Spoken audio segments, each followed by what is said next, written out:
আসসালামু আলাইকুম, কেমন আছেন সবাই? আশা করি ভালো আছেন। আলহামদুলিল্লাহ আমিও ভালো আছি। আমার এই ছোট্ট খামার বাড়িতে 2টা ছাগল আছে। ছাগলগুলোর জন্যে ছোট্ট একটা মাচা তৈরি করছিলাম কাঠ দিয়ে। এই যে কাঠ দিয়ে দেখতে পাচ্ছেন স্ক্রিনে যেই কাঠের মাচাটা, ওই মাচা তৈরি করছিলাম ছোট ছোট করে। ঠিক মানে কাঠেরই যে মোটা পাশি বলে, পাশি সিস্টেমের যে বারান্দার টিনের বারান্দাতে যে পাশি দেয় বা কিংবা কাঠ দিয়ে যে বারান্দা করে, এইরকম বা কাঠ দিয়ে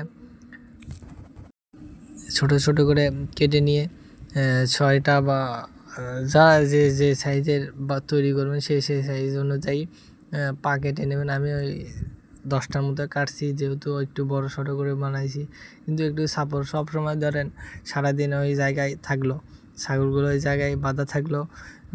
যখন গলে তুলবেন বা আমরা যখন গলে তুলি, এখন গলে তোলার পরে এই তক্তাটা উঠিয়ে নিচে যে মনে করলেন ওরা যে পায়খানা করে, ওগুলো সব পরিষ্কার করিয়ে অনেক সুবিধা আছে। কিন্তু একবারে যদি ইচ্ছাতো বলতে ধরেন একবারে মনে করলেন খুঁটি টুটি মাটিতে গেড়ে যদি করা হয়, তাহলে সমস্যা হয়। সমস্যা কি যে নিচে মনে করলেন নিচু হয়ে ভিতরে ঢোকা লাগে, নানান সমস্যা আছে।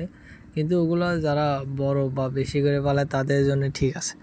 আমাদের 2টা একটা পালার জন্য, যারা 2টা একটা পালতে চান তাদের জন্য এরকম পদ্ধতি হলে এরকম বানাবেন সবসময়। যেন ধরেন ছাগল যখন রাখবেন ওই জিনিসটা নিচে রেখে রাখলেন, তাহলে ওই প্রবলেমটা হবে না। এই ছিল আজকে ভিডিও। সব ভালো থাকবেন, আমার জন্য দোয়া রাখবেন।